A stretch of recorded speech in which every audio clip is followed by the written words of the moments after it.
नमस्कार। कभी कभी लगता है ना, जैसे जिंदगी एक कहानी की किताब है और कोई उसके पन्ने इतनी तेजी से पलट रहा है कि हम कहानी समझ ही नहीं पा रहे। तो चलिए, आज उसी कहानी की किताब का एक पन्ना थोड़ा आराम से, बिल्कुल धीरे से साथ मिलकर पढ़ते हैं। एक ऐसा पन्ना जो इस भागदौड़ के बीच में ठहराव खोजना सिखाता है। जिंदगी कभी डगमगाती हुई सी लगती है, जैसे हम एक ऐसी कुर्सी पर बैठे हों जिसका एक पाया थोड़ा छोटा हो, या फिर एक नाव में हो और लहरें हैं कि रुकने का नाम ही नहीं ले रही। ऐसा महसूस होता है जैसे पैर तो जमीन पर हैं, पर जमीन ही कांप रही हो। और ये एहसास हम में से शायद हर किसी को कभी ना कभी होता है। देखिए ना, हमारी भूमिकाएं कैसे बदलती हैं पलक झपकती ही। अभी छात्र थे, फिर कर्मचारी बन गए, कल दोस्त थे, आज माता पिता बन गए। कितनी सारी टोपियां, इतने सारे किरदार। हम इतनी तेजी से बदलते हैं कि कभी कभी तो आईने में देखकर सोचना पड़ता है, अरे असली वाला मैं कौन सा है। हम खुद को इन किरदारों में ही कहीं खो देते हैं। और रिश्ते रिश्ते तो जैसे बहता पानी है। जो कल तक सबसे करीब थे, वो आज शायद मीलों दूर हैं। और कोई अजनबी अचानक से जिंदगी का हिस्सा बन जाता है। दोस्ती, प्यार, परिवार, इन सब की शक्ल वक्त के साथ बदलती रहती है। और सच कहूं तो ये बदलाव कभी-कभी बहुत अकेला महसूस कराता है। और सफलता और असफलता, ये तो जैसे धूप छांव का खेल है। आज जिसे हम जीत मानकर जश्न मना रहे हैं, कल वो बस एक याद बन जाती है। और आज की हार, क्या पता कल की सबसे बड़ी जीत की पहली सीढ़ी हो। यहाँ कुछ भी परमानेंट नहीं है। सब कुछ, बिल्कुल सब कुछ, बस बह रहा है। तो इस उथल-पुथल के बीच अगर थोड़ा सा सुकून, थोड़ा सा ठहराव चाहिए, तो हार्ट सिद्धि को सब्सक्राइब करना मत भूलिएगा। ये एक छोटा सा आश्वासन है कि शांति की एक खुराक आप तक पहुंचती रहेगी। तो आइए अब इस समस्या को थोड़ा गहराई से समझते हैं। हम एक ऐसी दुनिया में जी रहे हैं जिसका दूसरा नाम ही बदलाव है। यहाँ कुछ भी नहीं रुकता। आजकल की जिंदगी में देखिए, करियर इतनी तेजी से बदलते हैं, रिश्ते अनिश्चित लगते हैं, टेक्नोलॉजी तो हमारे सोचने का ढंग ही बदल रही है, और हमारी पहचान वो तो और भी नाजुक लगती है। लेकिन असली प्रॉब्लम ये नहीं है कि ये चीजें बदल रही हैं।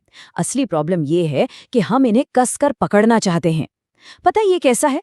जैसे हम एक बहती नदी को अपनी मुट्ठी में बंद करने की कोशिश कर रहे हों। नामुमकिन है ना?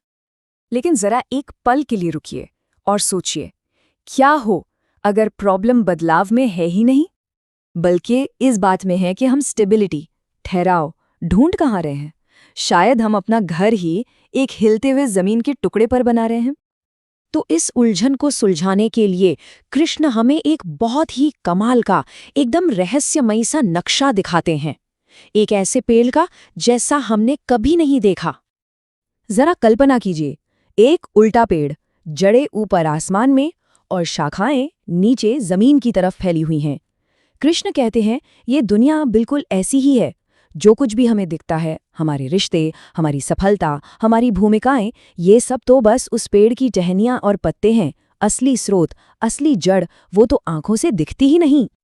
और फिर कृष्ण उस अनदेखी जड़ का नाम बताते हैं, पुरुषोत्तम, यानी परम आत्मा। वो परम सत्य जो न बदलता है न हिलता है, बिल्कुल स्थिर। वो हर चीज का आधार है। वही आधार जिसे हम सब जाने अनजाने अपनी पूरी जिंदगी ढूंढते रहते हैं। अच्छा, ये तो हो गई गहरी बात। लेकिन इस ज्ञान को अपनी रोज की जिंदगी में कैसे उतारें? कृष्ण हमसे ये नहीं कहते कि सब कुछ छोड़ छाड़ कर कहीं चले जाओ। नहीं, बल्कि वो हमें एक बड़ा ही सरल सा व्यवहारिक प्लान देते हैं। 3 सरल से स्टेप्स हैं। स्टेप 1, इस बात को स्वीकार करें कि बाहर की दुनिया में सब कुछ बदलेगा, सब कुछ। स्टेप 2, अपने अंदर उस हिस्से को पहचानें जो इस पूरे बदलाव को बस देख रहा है। आपकी चेतना, आपका साक्षी भाव, वो शांत कोना जो हर सोच, हर भावना को आते जाते देखता है पर उनसे बहता नहीं। और स्टेप 3, अपना सहारा उस साक्षी में बनाए रखें, उस परमात्मा में, न कि इन बदलती हुई चीजों में। इसका मतलब ये बिल्कुल नहीं है कि हमें जिंदगी से भाग जाना है, बल्कि इसका मतलब है कि जिंदगी के इस नाटक में अपना रोल पूरी शिद्दत से निभाना है। पर हमेशा ये याद रखना है कि हम सिर्फ एक्टर नहीं है, हम वो दर्शक भी हैं जो शांति से बैठकर ये पूरा खेल देख रहा है। और देखिए, इस एक समझ के साथ जीना और इसके बिना जीना, इनमें जमीन आसमान का फर्क है। ये 2 अलग अलग जिंदगियां हैं, 2 अलग अलग तकदीरें हैं। जब हमारी जड़ें नहीं होती तो हर छोटा सा बदलाव एक तूफान लगता है। कोई नुकसान होता है तो लगता है जैसे हमारा कोई हिस्सा ही टूट गया। सफलता भी खोखली लगती है। लेकिन जब हमारी जड़ें उस परम सत्य से जुड़ी होती हैं तो हम तूफान में भी एक मजबूत पेड़ की तरह खड़े रहते हैं। हम शांत रहते हैं, दयालु रहते हैं और अंदर की उस घबराहट से आजाद हो जाते हैं। तो अब ये एक निमंत्रण है अपने अंदर की उस जगह को ढूंढने का जो कभी नहीं बदलती। हम सबको खुद से ये सवाल जरूर पूछना चाहिए, हम स्थिरता कहाँ ढूंढ रहे हैं? लोगों की तारीफों में, अपने काम के नतीजों में या रोज के रूटीन में? ये सारे सहारे पता है कैसे हैं? रेत के महल जैसे। समंदर की एक लहर आई और सब बह गया। कृष्ण यहाँ एक बहुत ही प्यारी और गहरी बात कहते हैं। आज की दुनिया हमसे कहती है खुद को फिर से बनाओ, एक नया संस्करण बनो। लेकिन कृष्ण का संदेश इससे बिल्कुल उल्टा है।